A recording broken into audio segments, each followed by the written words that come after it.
오늘 옆에 분에게 이렇게 한번 인사하실까요? 우리 집사님, 권사님, 아니면 형제님은, 자매님은 빛의 자녀입니다. 빛의 자녀입니다.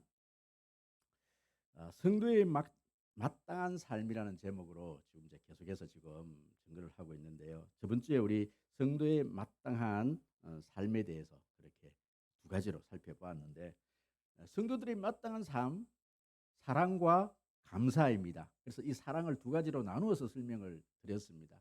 성도들은 마땅한 삶을 살아야 되는데, 사랑하면서 살아야 되는데, 사실 사랑하며 살기 전에 우리는 먼저 하나님의 사랑을 받아야 합니다. 하나님의 사랑을 받은 자가 그 사랑으로 다른 사람을 사랑할 수 있는 것이지요. 하나님의 사랑을 많이 받은 사람이 그 입으로 고백하는 것이 감사입니다. 이것이 바로 성도의 마땅한 삶인 줄 믿습니다. 오늘은 성도의 마땅한 삶, 두 번째 빛된 삶에 대해서 살펴보도록 하겠습니다. 세계의 명작 동화 전집에 수록된 작품 중에 왕자와 거지 또는 거지와 왕자라는 동화가 있습니다. 이 작품은요, 실존 인물을 모티브로 해서 그렇게 만들어진 작품입니다. 영국의 헨리 8세라는 이 왕이 있는데, 이 왕이 부인이 3명이 있죠. 3명이 있는데 첫째 부인에서 낳은 딸이 바로 우리가 알고 있는 피의 여왕으로 알고 있는 이 메리 1세입니다. 둘째 부인으로부터 낳은 딸이 바로 지금 우리가 알고 있는 그 영국의 여왕 엘리자베스 1세. 그것이 이제 그 여왕이 둘째 부인을 통해서 낳았습니다. 셋째 부인을 통해서 낳은 아들이 바로 이 거지 왕자의 주인공으로 그렇게 모티브가 된 에드워드 6세입니다. 이 왕자는요 17세에 아주 어린 나이에 요절을 했습니다. 그 어린 왕자를 모티브로 해서 그렇게 만들어진 바로 이 동화가 왕자와 거지입니다. 어쨌든 이 어린 왕자, 이 어린 저는 어린 시절 이 왕자와 이 거지라는 이 동화를 읽으면서 참 재미있게 꽤 많은 감동을 받는 것 같습니다.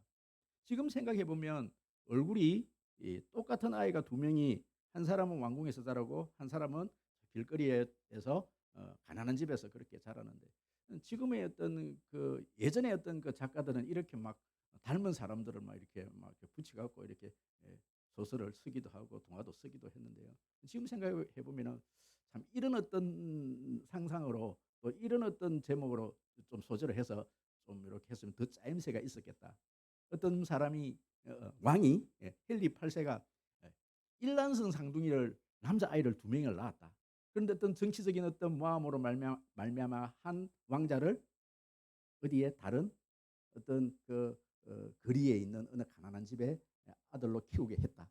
그래서 우연히 그 아들이 그 왕자가 거리에 나가서 순찰을 하다가 자기의 그 형제를 만났다. 이렇게 하면 굉장히 설득이 있지 않겠습니까? 어찌됐건 여러분, 예. 여러분, 그런데 한쪽은 왕자의 신분이고 한쪽은 거지의 신분입니다. 어느 날 왕자가 거리로 나갔다가 자신과 똑 닮은 그런 아이를 보고 제안을 하지요. 우리 옷을 좀 바꿔 입어서 다른 삶을 한번 살아보자. 이 왕자는 충분히 그렇게 이야기를 할 수 있는 거예요. 자신의 생활이 너무 지루하고 따분하고 그렇기 때문에 그 어떤 하층민의 삶을 한번 살아보고 싶은 거예요. 그리고 옷을 한번 바꿔 입어서 그렇게 한번 살아보자 제안을 했습니다. 좋다고 서로 옷을 바꿔 입었습니다. 이 거지로 살던 이 아이가 왕복을 입고 똑같이 생겼으니까, 똑같이 닮았으니까, 여러분, 그래서 왕궁에 들어가서 왕자로서 살아가는데요. 여러분, 이 왕자로 살던 이 아이가 거지의 옷을 입고 그렇게 살아가 보니까요, 얼마 전까지만 해도 온갖 대우를 다 받으면서 온갖 영화를 누리면서 자기의 말 한마디에 의해서 사람들이 움직이고 이런데요, 그 옷을 하나 바꿔 입었을 뿐인데 전혀 사람들이 자신의 말을 들어주지 않는단 말이에요. 그 삶이 너무 비참하단 말씀이죠. 이 왕자가 느낀 어떤 그 감정은 어떤 감정이었겠습니까? 야, 참 이 삶이 참 비참하구나. 옷 하나 바꿔 입었을 뿐인데 참 내가 예전에 살았던 그 왕궁의 삶이 너무너무 행복했구나. 그 삶이 좋았구나. 여러분, 그렇게 느끼지 않았겠습니까? 반대로 거지로 살던 이 아이가 왕궁으로 들어갔고 옷 하나를 바꿔 입었을 뿐인데 이 아이의 삶은 너무나 행복한 삶인 거예요. 먹을 것이 풍부합니다. 자신의 말 한마디에 의해서 많은 신하들이 이렇게 저렇게 움직이기도 합니다. 야, 너무 좋은 삶이다. 너무나 이거는 참 상상을 할 수 없는 행복한 삶이다. 여러분 그렇게 누리면서 그렇게 느끼면서 살지 않았겠습니까? 어쨌든 이 지금 동화는 나중에 가면은 두 사람 다 해피 엔딩으로 그렇게 끝이 납니다. 끝이 나지만 여러분 이것은 어디까지나 동화이고 또 이런 동화를 모티브로 해서 오늘날 또 많은 드라마의 주제가 바로 이런 어떤 주제로 드라마로 만들어지고 있습니다. 여러분 저는 어린 시절 한 번쯤 이런 상상을 해보았습니다.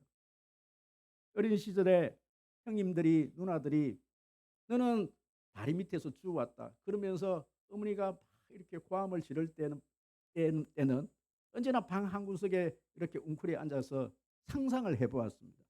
언젠가 우리 어머니가 정말 교양이 있고 부자 엄마가 나를 데리러 올 거야.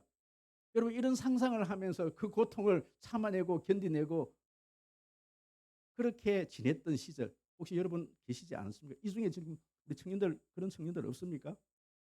그런 청년들이 없다면요. 그런 상상을 하지 않았다면 지금 삶이 너무 행복한 거예요. 엄마가 그렇게 구박도 하지 않는 거예요.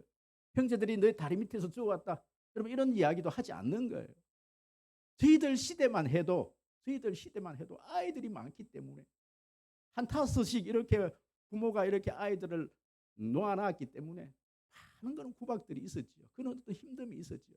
그러니까 그런 형제들 가운데 먹을 것으로 먹겠다고 햄 한 조각을 가지고 치고받고 싸우는 이 아이들을 상상 속에 그들의 어떤 마음속에는 어떤 바람이 있겠습니까?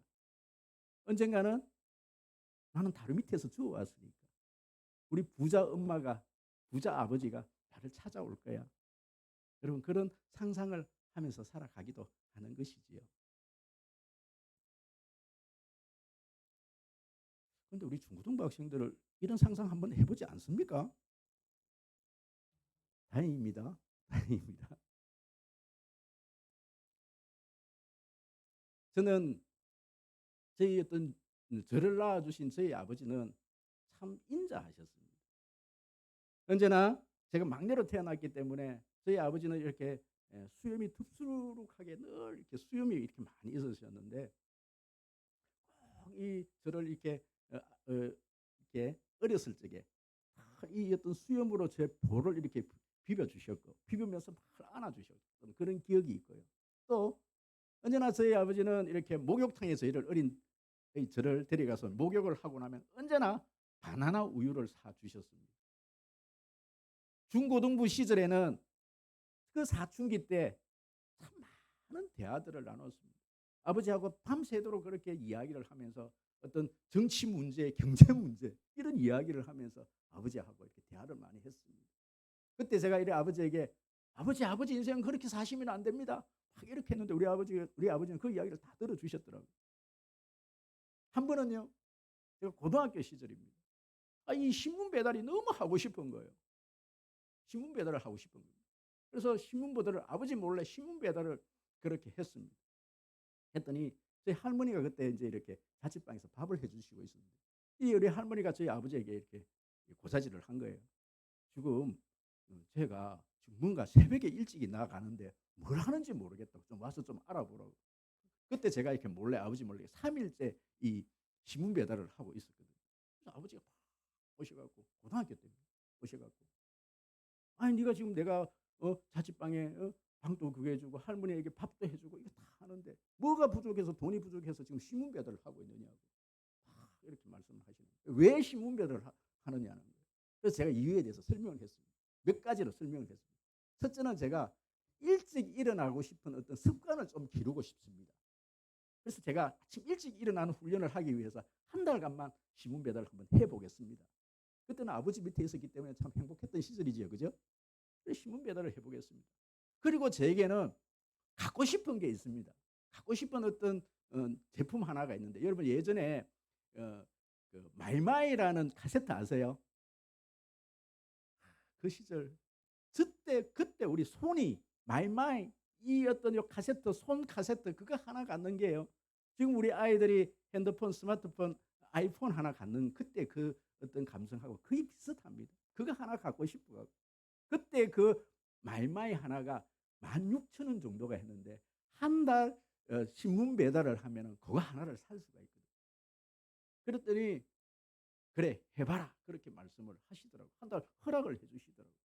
그런데 제가 한 달 그 월급을 받기 전에 저희 아버지께서 자취방으로 저에게 찾아오셔서 마이마이 이 카세트 하나를 사시고 밍크 담요 하나 사시고 위에 잠바 그 인디안 잠바 아침에 춥다고 인디안 잠바 하나를 사 오셔갖고 이거 입고 그렇게 하라고. 근데 제가 한 달 하고 그 돈이 지금 어디 갔는지 모르겠습니다. 뭐 샀는지. 제 아버지가 사주셨는데. 저에게는 이런 아버지에 대한 어떤 애틋한 추억이 있습니다.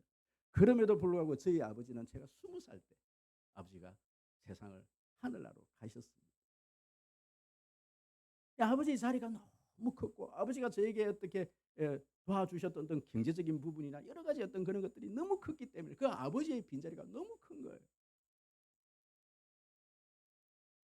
여러분 제가 그 이후에 물론 그 전에 저는 중학교 2학년 때 하나님의 인격적인 하나님을 만났습니다. 인격적인 하나님을 만나고 하나님을 아버지라고 부르는데요. 우리 육체적인 저를 낳아주신 이 아버지에 대한 좀 미안함이 있는 거예요. 아버지가 있는데 또 하나님을 아버지라고 부르려고 그러니까 입에서 이렇게 말이 떨어지지가 않는 거예요. 그런데 이게 이제 영적으로 깨달음이 있고 이것은 그 뜻이 아니구나. 정말 나를 창세전에 나를 만드시고 나를 정말 이 세상에 있게 하신 것은 영적인 아버지가 계시구나. 그것이 바로 하느님 아버지시구나. 그것을 딱 깨닫고 나니까요. 제 입에서 하나님을 아버지라고 이렇게 불러주는 역사가 일어나더라고요. 사랑하는 성님 성도 여러분, 하나님이 여러분 아버지십니까? 아버지 부르는데 아무 문제가 없으십니까? 그렇다면 여러분 우리 하나님을 아버지라고 한번 불러볼까요? 하나님 아버지 시작. 여러분 하나님을요. 내 하나님으로 아버지로 한번 불러보세요. 지금 오늘 내가 부르라고 말을 해서 이렇게 여러분들이 하나님 아버지 이렇게 부르는 것이 아니고 아버지 이렇게 한번 불러보세요. 다시 한번 불러볼까요?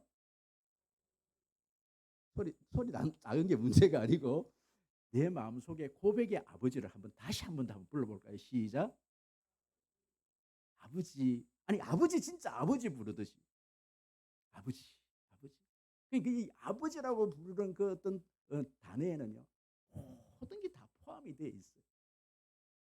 그럼 우리 아버지 부를 때요 용돈이 필요할 때 아버지 부르면 그 아버지가 나를 부를 때 그 아버지는 어떤 마음이 있어요? 아버지 부르는 그 단어에 아들이 내 아버지 부르는 아버지 그 뉘앙스에서 전화가 딱 오면 아버지 딱 듣는 순간 얘가 지금 용돈이 떨어졌구나 느끼지요. 이 아이가 지금 큰 어떤 어려움이 당해서 아버지 이렇게 부르는 그 아버지의 그 부른 그 어떤 목소리 속에서 이 아이가 지금 큰 어려움이 있구나. 아버지는 그것이 막 느껴지는 거예요. 그럼 우리가 하나님을 아버지라고 부를 때에 육체적인 아버지는요. 우리의 어떤 문제를 해결하지 못하고 이 세상을 언젠가는 떠나시는 거예요. 시기적인 문제인지 그 아버지는 언젠가는 떠나셔야 되는 거예요. 그 아버지가 지금 떠나시고 안 계셔도 여전히 우리에게는 아버지가 계십니다. 힘들고 어려울 때 아버지 이름만 부르면요. 그 아버지는 우리의 그 어떤 뉘앙스 속에서 벌써 다 알고 계시는 거예요. 다 알고 계시는 거예요.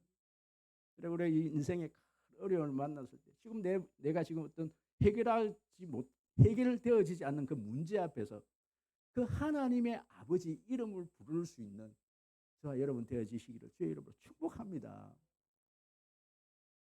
이번에 추석 때 저희 큰아이가 아마 저는 가지 않았는데 아마 이모들 이렇게 식사 모임에 그렇게 한번 갔던 것 같아요. 어저께 우리 큰아이가 이런 이야기를 해요.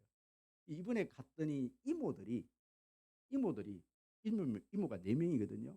이모 4명이 하는 말이 야, 너 이번에 보니까 너 아버지를 똑같이 닮았다. 어제 저희가 저한테 그 얘기를 하는 거예요. 그럼 그 전까지는 저희는요 이모들은 누구 닮았다 그러겠어요? 사실은 때는 엄마를 좀 닮았지 않습니까? 이모들은 대부분의 뭐 외할아버지 닮았다든지, 그죠? 엄마 닮았다 이래 얘기할 텐데, 이번에 갔더니 이 이모들 눈에 이 아이가 누구 닮았다고요? 아버지를 좀 닮았다 그러는 거예요. 제 말에 그래요. 제 말에 아버지 닮았대요. 한편은 좀 흐뭇함이 있더라고요. 이제 나를 닮아가는구나.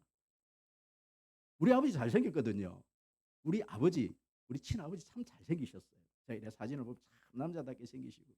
저는 제 가끔 제 이렇게 사진을 보면서 우리 아이들은 우리 아들이 아닌가 보다 이렇게 생각을 했는데, 이제 이모들이 비로소 이제 아버지 닮았다 이렇게 얘기해 주니까 참 마음이 뿌듯한 거예요. 여러분, 남자아이들은 대부분 엄마를 닮아도 나중에 나이가 들면 아버지를 닮아가요. 얼굴 형태가 아버지가 아니더라도 뭐가 닮았다는 얘기예요? 모든 아버지가 하는 행동, 아버지가 하는 어떤 말투, 언어, 그 뉘앙스 이런 것들이 다 누구를 닮아 있습니까? 아버지를 닮아요. 그럼 자식은 누구를 닮아요? 아버지를 닮는 것이거든요. 자식은. 그래서 오늘 이 성경에서 뭐라고 얘기해요? 이 에베소서에서 5장을 시작하면서 바울이 뭐라고 얘기하는, 5장 1절을 시작하면서 뭐라고 얘기하는지 1절부터 우리 한번 읽어볼까요? 시작. 그러므로 사랑을 받은 자녀같이 너희는 하나님을 본받는 자가 되고. 너희들은 하나님의 자녀같이, 너희들은 하나님의 자녀다. 너희들은 하나님의 자녀다. 하나님의 자녀는 당연히 누구를 닮는다는 거예요? 하나님을 닮아갈 수밖에 없다라는 거예요. 하나님을 닮아갈 수 없어요. 하나님을 닮아갈 수밖에 없습니다. 우리는. 왜요? 우리는 하나님의 성품을 그대로 하나님의 형상대로 지음받은 하나님의 자녀이기 때문에 그러합니다. 닮고 싶지 않아도 늘 하나님과 가까이 하면 우리는 어느새 나도 모르게 하나님을 닮아가 있는 거예요. 여러분, 그래서 여러분 오늘은 하나님의 자녀됨에 대한 이야기를 말씀을 드리려고 하는 겁니다. 그럼 구약 성경에 보면 구약 성경 전체가 레위기서 19장 2절에서 뭐라고 말씀하시는 거니까, 너희는 거룩하라. 이는 나 여호와 너희 하나님이 거룩함이니라. 하나님이 거룩하니까 너희들도 거룩하라 이렇게 말씀을 하시는 거예요. 여러분, 그런데 보십시오. 어떤 인간이 우리가 하나님을 닮을 수가 있겠습니까? 우리는 감히 하나님을 닮을 수가 없지요. 하나님과 같이 될 수도 없습니다. 그럼에도 불구하고 하나님은 내가 거룩하니 너희들도 거룩하라. 저번 주에 제가 말씀을 드린 거예요. 하나님의 성품 중에 하나님의 우리하고 인간들하고 공유를 한 하나님의 속성이 있고 공유되어지지 않은 속성들이 있습니다. 그것을 비공유적 속성이다 그러는데, 영원성, 현재성, 불변성. 우리는 영원하지 않습니다. 우리는 어느 곳이나 있을 수 없습니다. 우리는요 조석으로 변하지, 우리는 변하지 않는 그런 존재가 아니라면, 이것은 하나님만이 가질 수 있는 성품입니다. 하지만 하나님은 우리에게, 우리 인간에게 하나님의 속성 중에, 하나님의 성품 중에 하나님을 닮을 수 있는 그런 속성들을 우리에게 주셨다라는 것입니다. 그 성품이 어떤 성품이냐? 사랑이란 성품, 믿음이란 성품 뿐만 아니라 여러분, 전지전능이라는, 이것도 전지전능도요, 이건 비공유적 속성이 아니라 공유적 속성입니다. 하나님께서 우리에게 나눠주는 속성이란 말씀입니다. 하나님께서 우리에게 지혜를 주시면 우리는 하나님만큼 하나님이 알려주시는 그 지혜로 하나님을 알 수 있는 지혜가 있습니다. 하나님이 주신 능력으로 그 능력을 행할 수가 있단 말씀이죠. 예수님이 행했던 그 능력보다 베드로가 훨씬 더 큰 능력을 행한 것은 하나님께서 그 능력을 베드로에게 주셨기 때문에, 바울에게 주셨기 때문에, 그 하나님께서 그 능력을 저와 여러분들에게도 주신 줄 믿습니다. 그래서 나를 닮아라, 나를 닮아가라 이렇게 이야기하는 것은 그 닮을 수 있는 성품이 있다라는 것이죠. 거기서 그 어떤 빛의 자녀로서 하나님의 닮아가기 위해서 우리가 어떻게 할 수 있느냐. 여러분, 그렇습니다.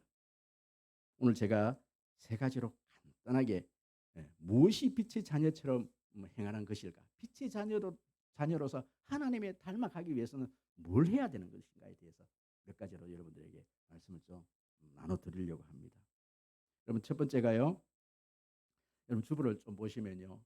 정체성을 자각하라. 여러분 오늘은 제가 주보에 영어를 좀 써놨습니다. It means to realize our identities. identity. 여러분 identity라는 이 영어는 뭡니까? 무슨 뜻입니까? 정체성이라는 뜻이에요. 내가 누구인가를 먼저 자각하라. realize, 깨달아라. 알아라. 인식하라. 내가 누군가를 너희가 먼저 인식하라. 그래서 이 에베소서에서는 계속해서 하는 말이 뭐냐면 너희들이 누구였던가라는 것을 얘기하는 거예요. 여러분 우리 에베소서 2장을 다시 돌아가서 2장 1절, 2절, 3절을 우리가 다시 보고 우리 한번 볼까요? 다 같이 앞에 있습니다. 시작. 그는 그때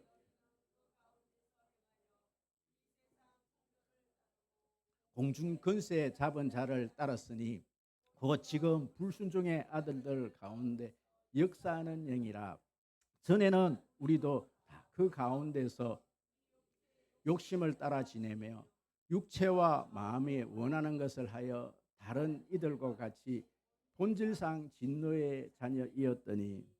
아멘. 여러분 오늘 8절 보시면 너희가 전에는 어둠이더니 이제는 주 안에서 빛이라. 빛의 자녀들처럼 행하라. 전에는 너희가 어둠이었더니 너희가 전에는 어떠했던 상태에 있는지를 너희들이 알아라. 여러분 우리가 처음에 첫째로 우리가 빛의 자녀로 살아가기 위해서는 내가 누구인가를 깨닫는 거예요. 내가 누구인지를 아는 거예요. 여러분 우리가 자기의 정체성을 아는 것만큼 중요한 일이 없어요. 내가 누구인지를 정의 내리는 거예요. 여러분 저와 여러분들은요 하나님의 자녀입니다. 예전에 에베소서 2장에 보면 예전에 우리의 호적을 떼보면 우리의 신분에 우리의 주민등록 등본상에 우리의 아비는 누구의 아비입니까?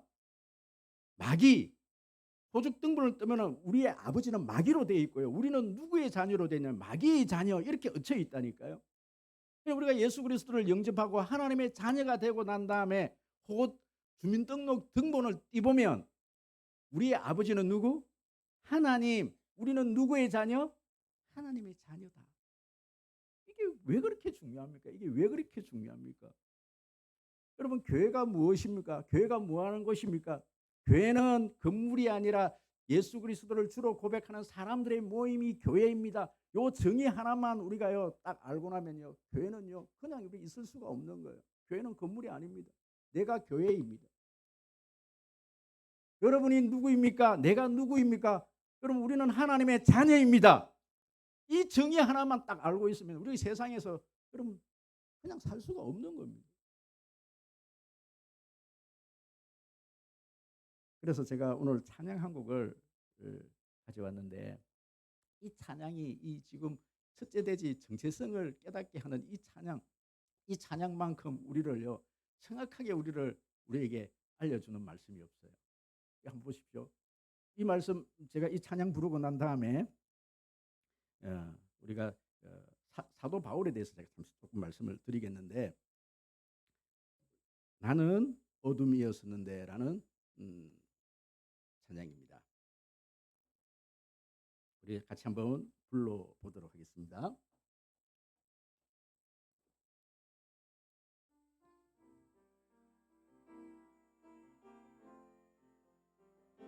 나는 어둠이었었는데 밝고 환한 빛이 되었네. 나는 눈물이었는데 나는 눈물이었었는데 밝고 고운 웃음 되었네. 그것은 주님의 음성을 내가 들었기 때문이요. 아름다운 나의 주님이 나와 항상 함께 하시니 내가 주님과 함께 영원토록 길이 살겠네. 빛 가운데 하늘을 보고 소망 중에 예수님 닮아 세상 고통 심하다 해도 빛과 소망 중에 살리라. 그것은 주님의 음성을 내가 들었기 때문이요. 아름다운 나의 주님이 나와 항상 함께 하시니 내가 주님과 함께 영원토록 길이 살겠네. 그것은 주님의 음성을 내가 들으니요. 아름다운 나의 주님이 나와 항상 함께 하시니 내가 주님과 함께 영원토록 길이 살겠네. 여러분 보십시오. 사울을 한번 보십시오. 사울이요. 정말 자기가 누구인지를 모를 때는 자기는 유대인의 그 어떤 유대 전통에 따라서 예수 믿는 사람들을 죽이러 다니던 사람입니다. 그것은 자기 정체성 때문에 자신이 정말 그 일에 자기가 부름받은 사람이라고 사명감을 가지고 그 일을 하는 거예요. 그런데 이 사울이 예수 믿는 사람들을 죽이러 이 다메섹으로 가지 않습니까? 다메섹으로 가다가 하나님의 빛이 이 사울에게 비춰버린 거예요. 하나님의 음성이 이 사울에게 들려버린 거예요. 여러분, 사울이 하나님의 음성을 들어버린 거예요. 그리고 하나님의 빛의 비침을 받아버린 거예요. 그랬더니 사울이 눈이 완전히 이렇게 시력을 다 잃어버린 거예요. 눈이 감겨버린 거예요. 여러분, 세상적으로 이렇게 눈이 감기니까요, 영적인 눈이 뜨이기 시작합니다. 영적인 세계를 바라보기 시작합니다. 그럼 세상을 향해서 눈을 한번 감아보십시오. 너무 세상 바라보지 마시고요, 정말 기도의 자리에 나와갖고 세상을 향해서 눈을 한번 감아버려 보십시오. 하나님께서 눈을 우리에게 멀지 않게 하신다면 내 스스로 내 눈을 한번 감아보십시오. 그럼 영적인 세계가 열립니다. 그럼 내가 누군지 하나님의 음성을 들어야 되는 거예요. 너는 내가 사랑한 나의 택한 나의 그릇이다. 내가 너를 이방인의 사도로 불러놓으라. 사울을 부르신 그 하나님의 음성이, 그 음성을 내가 들을 수 있는 여러분 되시기를 축복합니다. 정체성을 깨닫는, 사명을 깨닫는 것, 내가 누구인지를, 내가 무엇을 해야 되는지를 하나님으로부터 하나님의 음성을 들어야 되는 것, 정체성을 깨닫는 것. 여러분, 두 번째는요, 바로 빛을 바라면서 빛된 삶을 사는 것입니다. 이것도 제가 영어로 좀 이렇게 주부에 좀 올려놨는데, It means to shine a light. 여러분, 빛을 shine, 바라는 거예요. 바란다라는 것은 비춘다라는 그런 의미죠. 비추는 삶, 비춘다라는 거예요. 여러분, 그런데 보십시오. 마태복음 5장 16절 우리 다 같이 한번 읽어볼까요? 마태복음 다 같이 한번 읽어보도록 하겠습니다. 시작. 이같이 너희 빛이 사람 앞에 비치게 하여 그들로 너희 착한 행실을 보고 하늘에 계신 영광을 돌리게 하라. 여러분, 우리의 이 빛이라는 것은, 우리의 삶이라는 것은요, 이렇게 그냥 빛이 드러나야 되는 거예요. 드러나야 되는 거예요. 하나님의 자녀들은 하나님의 자녀로서의 삶이 있습니다. 여러분 세상 사람들에게, 이 세상 밖에 있는 사람들에게 주일날 예배 드려야 된다, 담배 피지 말자, 술 먹지 말라, 아무런 의미, 여러분 성경 10계명 세상 사람들에게는 아무 의미가 없습니다. 여러분 이 성경은 누구에게 주어진 말씀입니까? 하나님의 자녀들에게 주신 하나님의 말씀입니다. 여러분 성경이라는 것은, 이 말씀은 하나님의 자녀들에게만 해당되어지는 거예요. 아니 물론 세상 밖의 사람들도 분명히 이 말씀을 들어야 됩니다. 그럼에도 불구하고 그들은 듣지 않습니다. 왜요? 여전히 그들이 속해 있는 이 세상, 그들이 따르고 있는 것은 마귀의 자녀이기 때문에, 그들의 아비가 마귀이기 때문에 그렇습니다. 여러분 어쩔 수 없어요. 이것이 세상 참 불공평한 것 같고 참 억울한 것 같지만요, 그렇지 않습니다. 우리가 하나님의 자녀됨에 여러분 그냥 감사할 뿐이지요. 하나님께서 저와 여러분들을 창세전에 선택해 주신 그 자체가 감사할 뿐이지요. 그렇기 때문에 예배라는 것은 의무가 아니고, 여러분 이것은 우리가 이렇게 속박이 아니에요. 예배 드린다라는 것은 특권입니다. 기도는 우리가 어떤 의무가 아니고 우리를 속박하기 위한 어떤 벌이 아니라 기도는요, 여러분 특권입니다. 하나님의 자녀가 누릴 수 있는 특권입니다. 하나님께서는 우리에게 많은 열쇠를 주셨어요. 하늘 문을 열 수 있는 열쇠를 주셨어요. 하나님을 부를 수 있는, 하나님께 바로 기도할 수 있는 특권을 우리에게 주셨는데 우리는 그것을 전혀 사용하지 않습니다.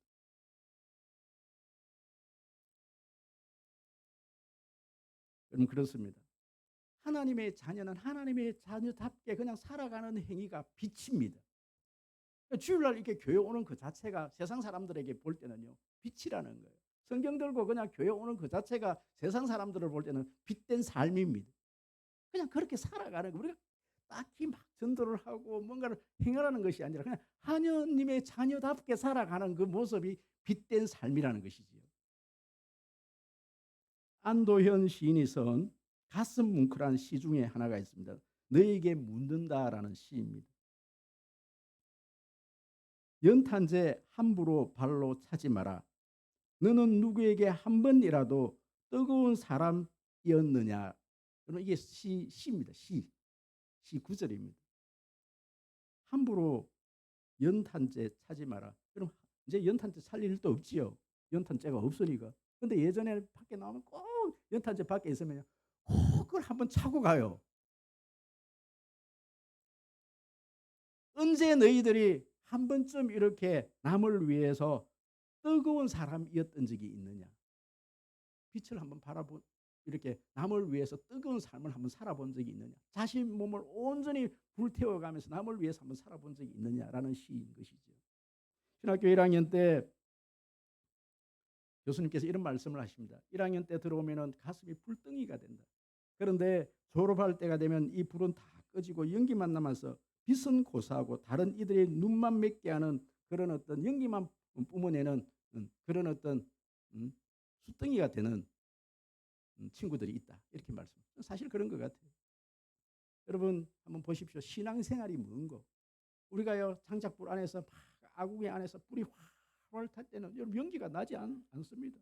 모든 것을 다 태울 수 있는 불을 활활 내뿜는 그 장작을 한번 생각해 보시면, 여러 장작들이 어울려서 아궁이 속에서 불이 헐헐 탈 때는요, 모든 것을 다 녹아내리는, 다 태워버릴 수 있는 그런 능력이 있는 불인데, 장작 하나를 이렇게 밖에 이렇게 내놓으면요, 시름시름 계속 연기가 나는데 그 연기가 얼마나 눈에 매운지, 아마 아궁이의 불을 한번 이렇게 떼보신 분은 다 경험해 보셨을 거예요. 그 연기가 얼마나 매운지. 우리 신앙생활이 똑같습니다. 우리가 불이 활활 탈 때는요, 능력 있는 삶을 살아가는데,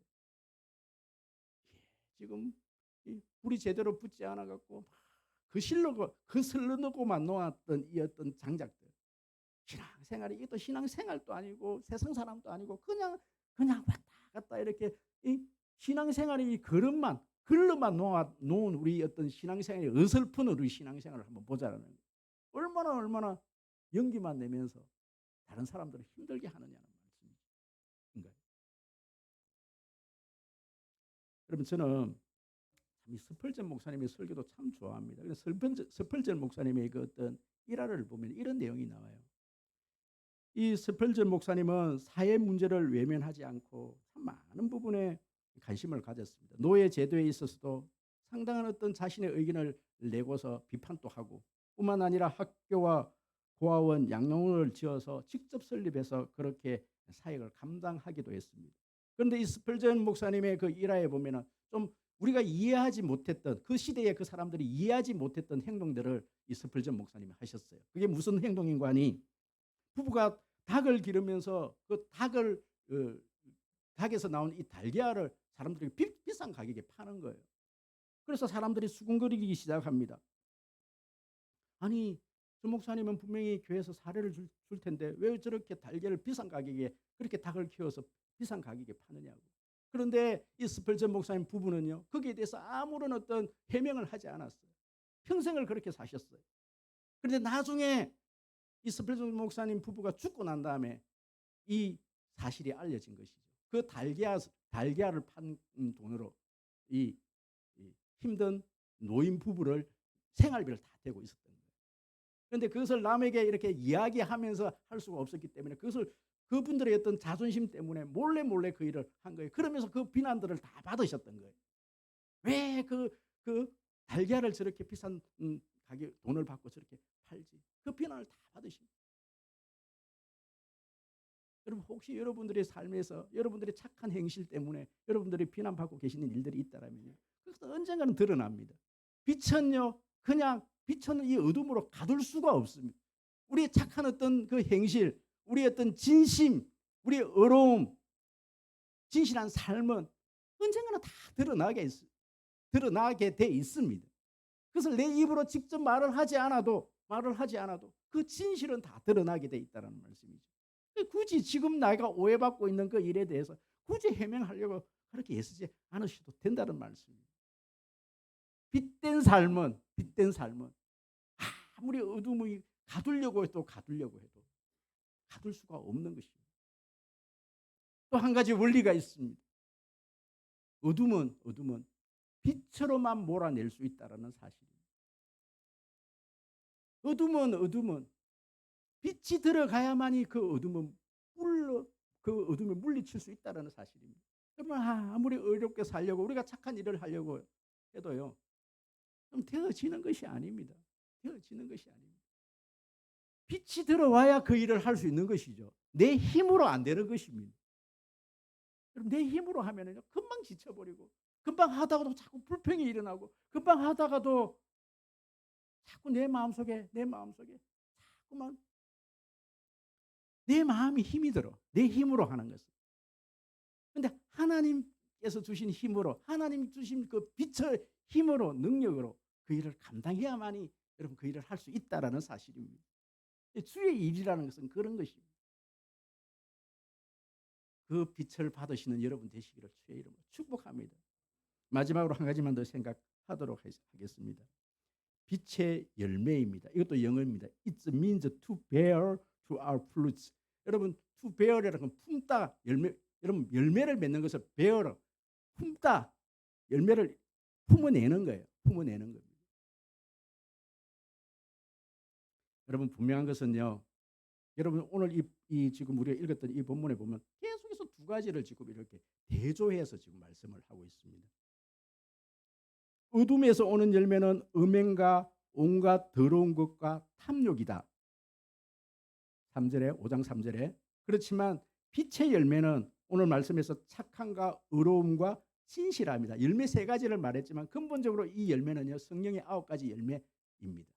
성도의 삶을 한마디로 말씀드려서 반드시 뭐가 있어야 된다는 거예요? 열매가 좀 있었으면 좋겠다. 열매가 좀 있었어요. 예수님께서 시장하셔서 길을 지나가시다가 무화과나무를 보고 열매를 얻을까 싶어서 갔는데 거기에요, 잎만 무성하고 열매가 없는 거예요. 그래서 예수님께서 그것을 그 나무를 완전히 저주를 해버리십니다. 너는 이제부터 영원히 열매를 못 맺을 것이다. 우리의 삶에 화려함은 있는데 우리 속에 구체적인 열매가 없어요. 제가 오늘 중요한 두 가지, 열 맺는 어떤 원리 두 가지를 여러분들에게 말씀을 좀 드리려고 합니다. 여러분, 우리의 삶에 어떻게 할 때 열매가 맺히나요? 열매 맺는 어떤 원리, 중요한 원리 두 가지. 물론 원리가 많이, 성경에는 많은 어떤 그 원리들을 이야기하고 있습니다. 그런데 제가 이렇게 이번 주에 묵상을 하면서 귀한 어떤 그 원리 두 가지를 여러분들에게 함께 나누기를 원합니다. 첫 번째 원리는 예전부터 말씀을 드렸던 것입니다.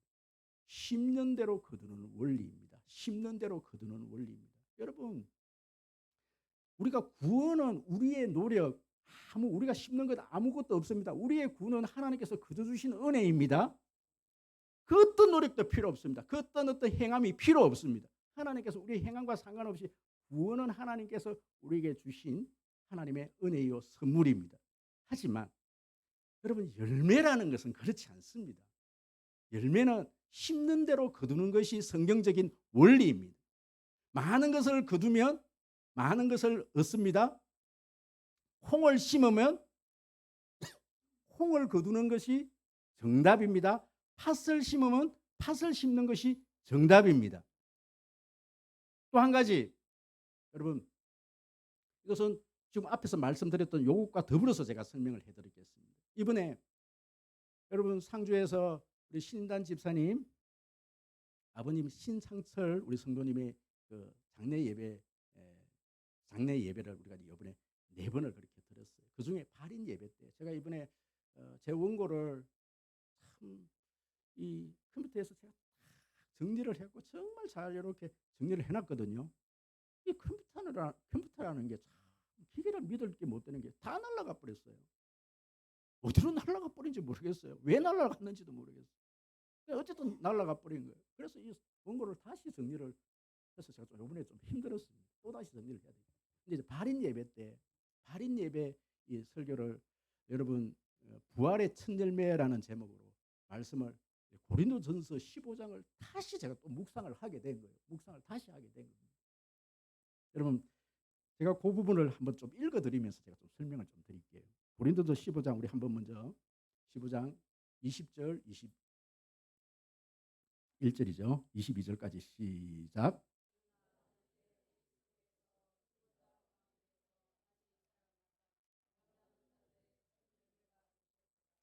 사망이 한 사람으로 말미암았으니 죽은 자의 부활도 한 사람으로 말미암는도다.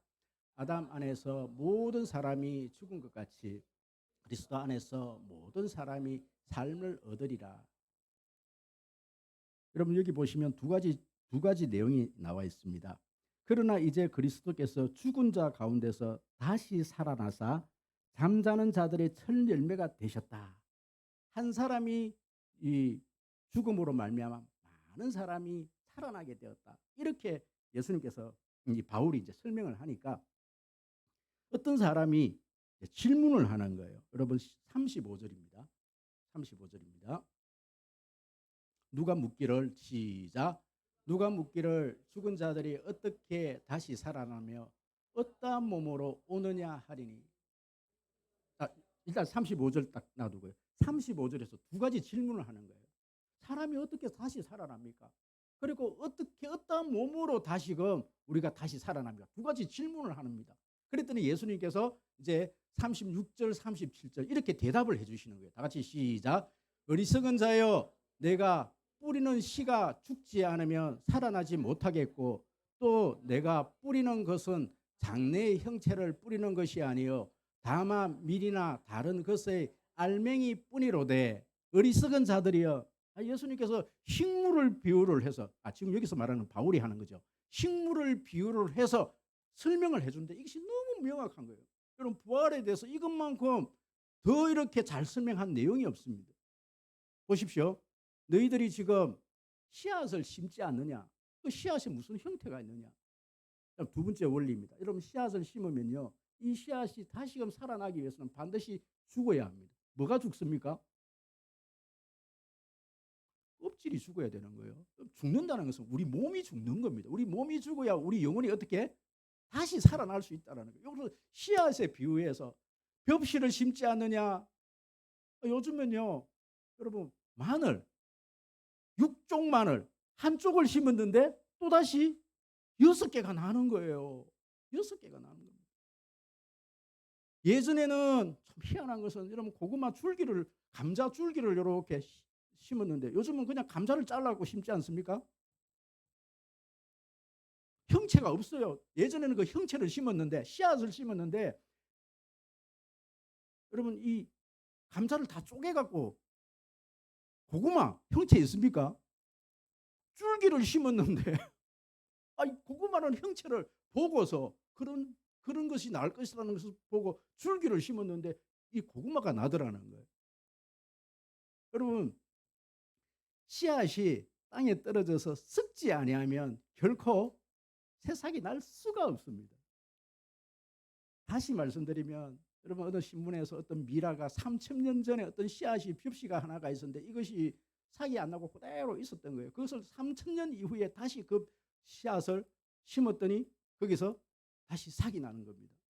그것은 뭐냐면은 그 씨앗을 싸고 있는 그 껍질이 썩지를 않고 그대로 미라 속에서 보존이 돼 있었던 거지. 썩지 안 죽으니까 3,000년이 되어도 거기서 새 생명이 싹이 타지 않은 것이지요. 두 번째 원리, 중요한 원리, 죽어야 합니다. 죽어야 합니다. 첫 번째 원리는 심는 대로 거둡니다. 많이 거두고 싶은 사람들은 많이 심어야 합니다. 뿐만 아니라 콩을 거두고 싶은 사람은 콩을 거두어야 합니다. 여러분 그리고 또 이런 질문을 합니다. 두 번째 질문입니다. 조금 전에 앞에서 그 질문 중에서 어떻게 다시 살아납니까? 그러니까 씨앗을 비유로 그렇게 말씀했습니다. 그렇다면 어떤 몸으로 다시 살아납니까? 그랬더니 이 바울이 42절, 43절, 44절 다 같이 읽습니다. 시작.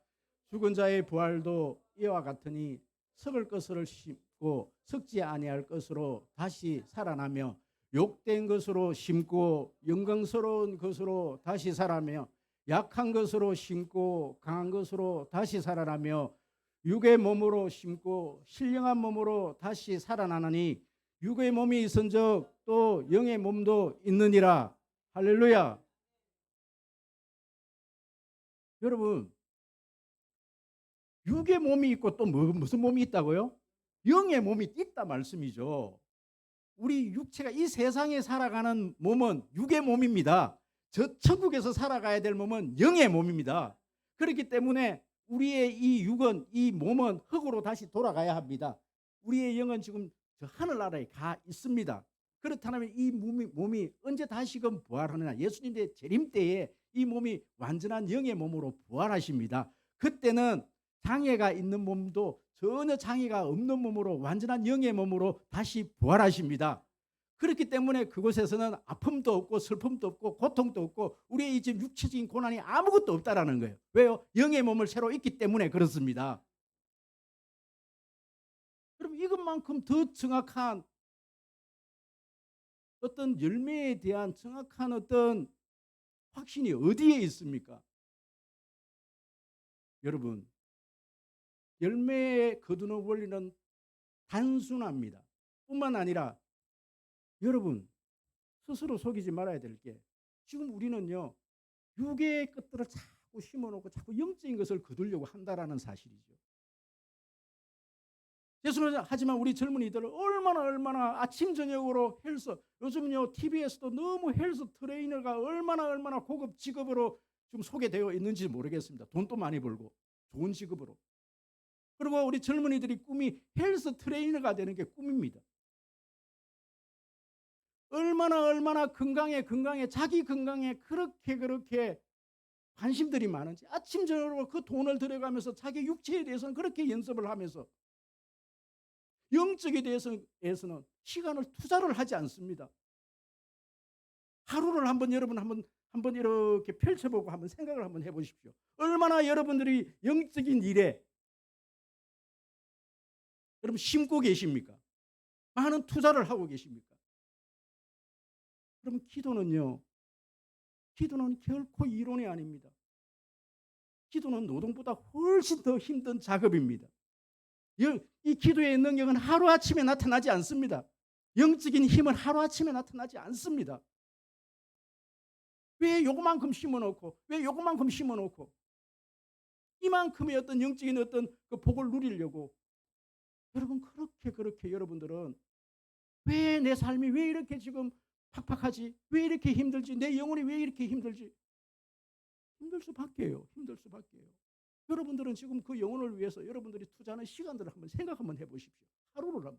육적인 일을 이 세상 일에 대해서 얼마나 많은 시간을 지금 투자하고 있고 돈을 벌기 위해서는 얼마나 많은 시간들을 투자하고 계십니까? 심는 대로 거둡니다. 죽어야 됩니다. 온전히 죽어야 합니다. 내 육이 죽으면요. 내 주위의 모든 사람들이 여러분 열매 맺는 삶이 열매가 주렁주렁 맺히는 역사가 일어납니다. 여러분 빛된 삶 세 가지로 요약했습니다. 정체성을 자각하십시오. 내가 누구인지. 우리는 하나님의 자녀입니다. 빛의 자녀입니다. 빛을 발해야 됩니다. 그럼 빛을 발한다는 것은 하나님의 자녀답게 살아가면 되는 겁니다. 뭔가 큰 일을 하라는 게 아닙니다. 마지막으로 열매를 맺어야 합니다. 우리의 삶에 열매가 있어야 합니다. 열매 맺는 여러분 삶이 되어지시기를 주의 이름으로 축복합니다.